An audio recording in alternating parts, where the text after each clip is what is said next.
Hello again from my front porch. It is a nice and kind of sunny day here in Iowa. Not bad for first part of December. I'll take it. But as I'm sitting here on my front porch swing, I'm reminded of those in my profession because I'm a corporate training person in the business world.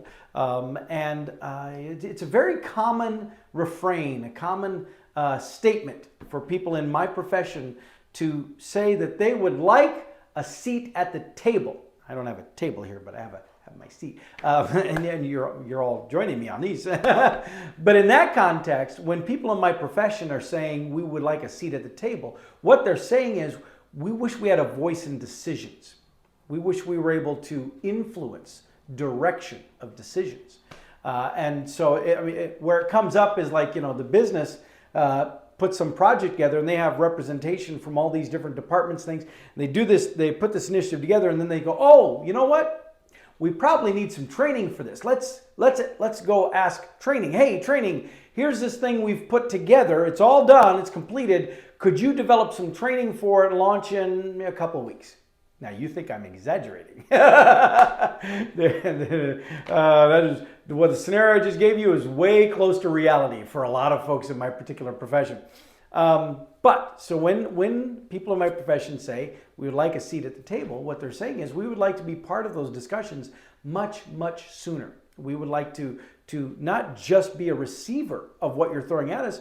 We would like to help influence. We'd like to have a voice in the direction those things are going because we have something to offer beyond just standing up in front of a room and blasting out the stuff that you want us to blast out, which, by the way, I don't really think is training, but that's a whole nother matter.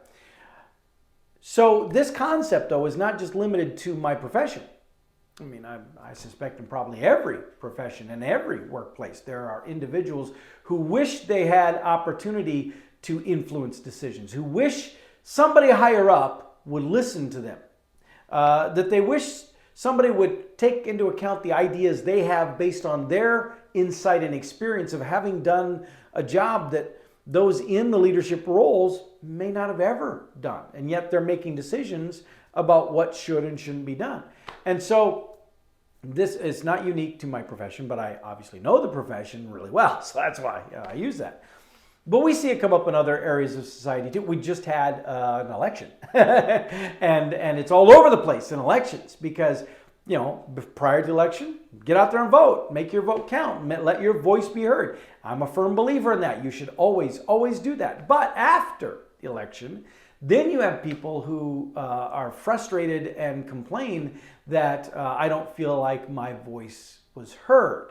I don't feel like I am represented based on the results. And what that generally means is things didn't go the way I wanted them to go, and so therefore I don't feel that I am represented. Well, but you still had a voice, you still had a say. I can appreciate that. Like here in Iowa, for example, as a result of the last election, the state went pretty Republican. I believe all but one, maybe two, but for sure one, of the state level offices, governor and the secretaries of different things and attorney general, all went Republican. At the congressional level, Iowa has 4 congressional seats. They're now all Republican. And we already had 2 Republican U.S. senators. And so it's like, phew, now, there was supposed to be this red wave all across the country. It didn't happen all across the country, but apparently it did happen to some extent here in Iowa. And if you were not on the red side, if you're on the blue side, and I hate the colors, I'm just using them for effect here.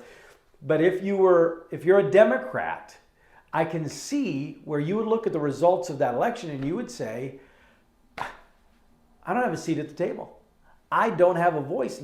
These people are going to be making decisions on my behalf, and I don't have any say in it now.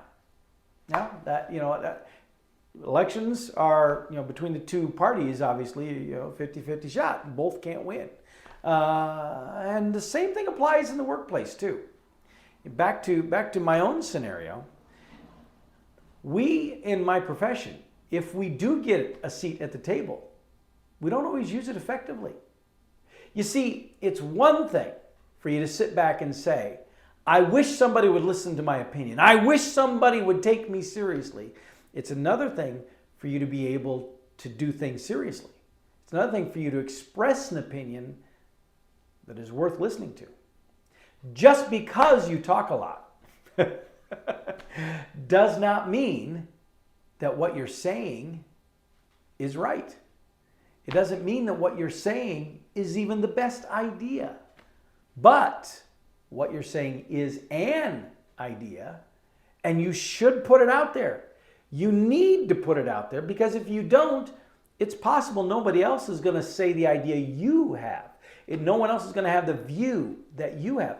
And even in the election scenario, even if the election didn't go the way you wanted to, no matter who that was or what you wanted people for, if election results did not go the way you wanted to, you still influence the direction by the amount of because there were a lot of elections that, even though they were in Iowa, even though they were won ultimately by the Republican, they were tight. And so what that says is, if you, to the Republican who's elected, if that was me, for example, if I was the person who was the Republican, I got elected, what that would tell me is, I don't have a mandate to go out and start shoving a bunch of stuff down people's throats. I have to recognize that the constituency I'm serving is pretty evenly split. How do I know it's evenly split? Because all those people who were grumbling afterwards that they didn't feel represented actually were. They accounted for that 50%, for that division there. You can make an impact by standing firm for what you know and paying attention to what's going on. In my profession, the same thing. Not every training person gets a seat at the table. But even worse is when we do get a seat at the table and we don't know what's going on. Because we can get so in our heads with our own training initiatives, our own lingo, that we don't pay attention to what the business is actually saying. What the business numbers actually, in fact, a lot of training people don't like numbers. Oh, I'm scared of those. If you want a seat at the table, in any context, you need to not only earn that seat at the table, but when you get that seat, when you get the opportunity to pull up to the table, you need to be ready to make an impact. And you don't make an impact by showing off how good you are at what you do. Oh, that's important. That's probably how you got to the table in the first place. But once you're at the table with everybody else. And you need to be able to walk the walk and talk the talk of everybody at the table. That means you have to worry about more than just you. That means you have to prioritize more than just yourself. That means you have to see more than just what do you want.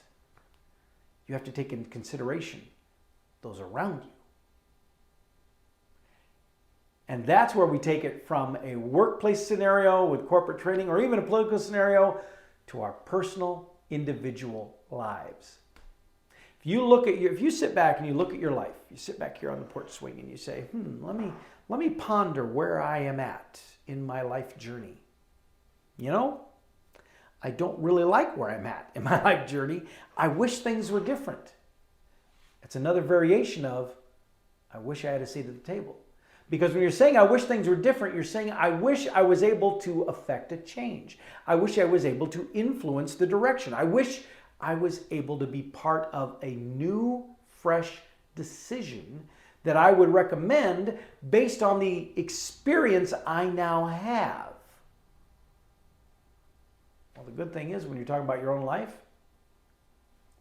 you not only have a seat at the table, you should be chairman of the board or chairperson of the board. If you are not, then you have given that to somebody else and you need to take it back. Just grab it. It's your life, nobody else's. You have the biggest seat at the table when it's your life. But when it is your life and you're thinking about, okay, what do I do with my seat at the table? It's not just about you. It's not just about what works for you. It's not just about what is convenient for you. It is not just about what gives value to you. When you have a seat at the table, you are a contributor to a bigger entity, and you need to take that role seriously. Whether it's on the job, whether it's in politics, whether it's in your own life. Take your seat at the table seriously. Don't let somebody else have it. Work for it, get it, hold it, but use it, and use it wisely. And with that, I will see you all next time from my front porch.